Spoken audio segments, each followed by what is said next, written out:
RK நகர் நடைபெற்ற இடைத்தேர்தலில் எவ்வளவு வாக்குகள் வாங்கினார். அதுதான் நமக்கு ஒரு என்ன சொல்றது, ஒரு ஸ்டார்டிங் பாயிண்ட். அதாவது ஜெயலலிதாவுடைய மறைவுக்கு பிறகு பிஜேபி எந்த வாக்கு சதவீதத்தில் இருந்தது அப்படின்றது. நோட்டா அதிகமாக வாங்கியதா, திரு நாகராஜன் அவர்கள் அதிகமாக வாங்கினாரா அப்படின்றது நமக்கு ஒரு கேள்விக்குறியா இருக்கு.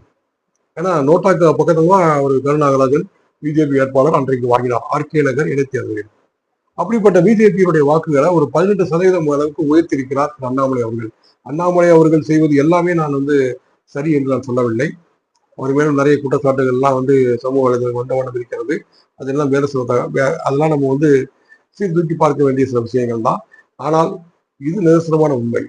பிஜேபியினுடைய வாக்கு வங்கி கொஞ்சம் சிறிதளவு உயர்ந்திருக்கிறது அப்படின்னு சொன்னா அதுக்கு அண்ணாமலை அவர்கள் தான் காரணம். சரிங்களா? அப்படி இருக்கும் பொழுது மொத்தமாக அவரை நீங்க அவாய்ட் பண்ணிட்டு, அதான் சீமான் அவர்கள் அன்றைக்கு பேசியிருப்பார். நாம் தமிழர் கட்சியுடைய சீமான் அவர்கள் அண்ணாமலையினுடைய 2 பேருக்கும் அந்த வாக்குவாதங்கள் வரும் பொழுது பேசியிருப்பார். தம்பி, இது உன் கட்சிக்கு நீ முதலாளி கிடையாது. நீ என்னதான் இன்னைக்கு பேசினாலும், நீ என்னதான் இன்னைக்கு செயல்பட்டாலும், நீ உங்க கட்சிக்கு நீ முதலாளி கிடையாது. நாளைக்கே உனக்கு டெல்லியில இருக்கக்கூடிய முதலாளி நீ இல்லப்பா, நான் வேற ஆளை நான் போட்டுட்டு போட போறேன்பா அப்படின்னு சொன்னா நீ ஒண்ணுமே எல்லாம் போயிருவேன். அதான் உண்மை, அதான் நடக்க போகுது.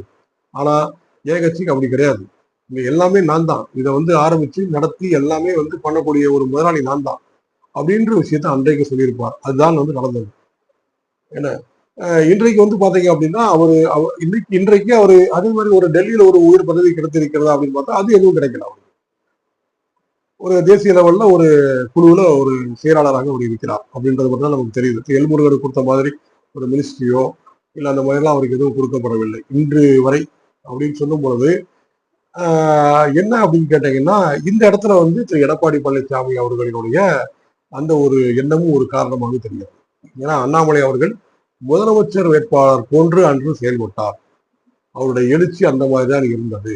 அது திரு எடப்பாடி பழனிசாமி அவர்கள் அன்று விரும்பவில்லை. கூட்டணியில் இருக்கக்கூடிய திரு அண்ணாமலை அவர்கள் இவ்வளவு வலுவாக வளர்ந்து வருவது எடப்பாடி பழனிசாமி அவர்களுக்கு உடன்படவில்லை. அதுதான் உண்மை. காரணம் அமைந்தது. அண்ணாதுரை அவர்களை பேசியது, இதெல்லாம்